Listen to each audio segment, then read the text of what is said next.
Hey everyone, this is Rick.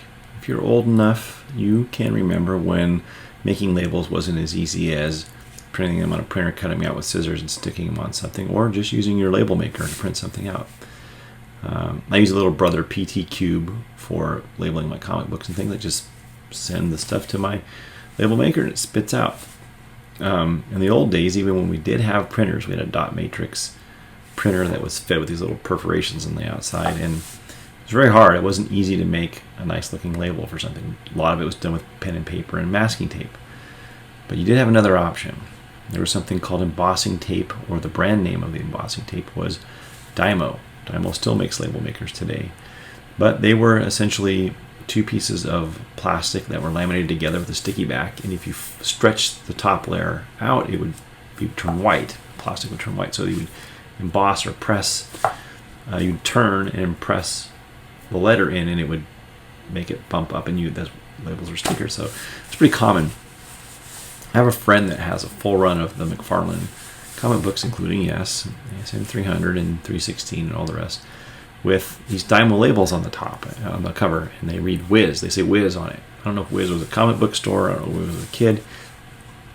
No idea, but he has these books. He asked me to see if I could remove them. So I gave it a shot, and the short video that follows is the result. You can follow along, and I hope you enjoy it. Take care. Bye-bye.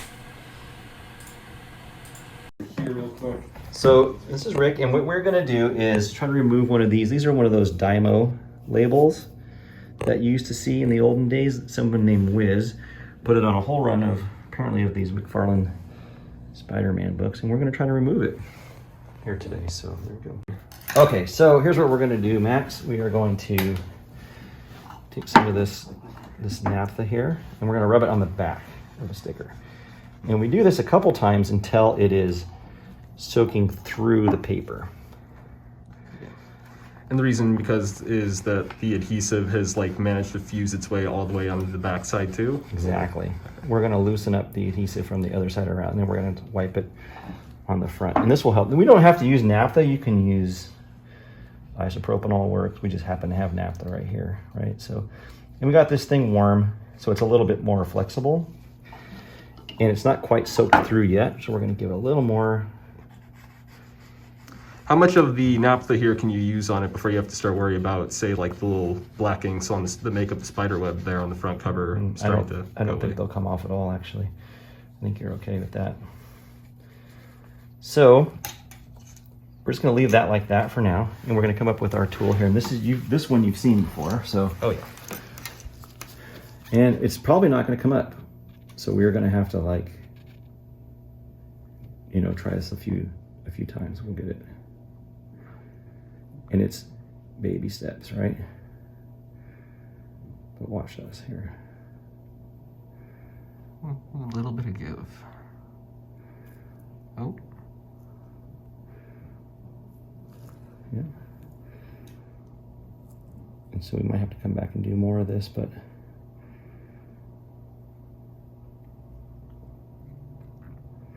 So what's special about these labels? I know it has little indents for the letters. Does that, I don't know necessarily how it goes on. Does that mean that the spots where the letters are imprinted are stronger and more stuck than the rest of the sticker itself? These are two pieces of plastic, a white and a black, that are layered on each other. And the mandrel upon which these letters are pounded through pushes the white through the black. The black sort of stretches and reveals the white. Mm-hmm. And that's how these labels were made in the old days. And Mr. Wiz here was obviously very proud of these books, which we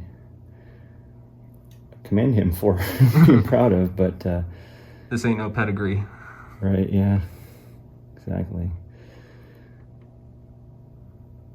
Whatever Wiz was doing. It's really having a hard time. This one back corner is stuck, so I'm giving it more time. I'm not forcing it. I'm guiding it.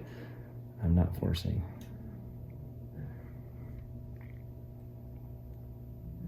Right there. There we go. Woo! Yeah, and it's off of there. So, and we just have to wipe that up a little bit. We're going to take the heat here. Yeah. No pressure here to. Right. We're not putting pressure at all. We can clean this whole book up. It needs a lot of love, but I think he'll be happy with that. Oh yeah. Well, just having it off like that and having even just like a slightly messy corner there is much more preferred than having Mr. Wiz on there. Yeah, Wiz. Sorry, Wiz.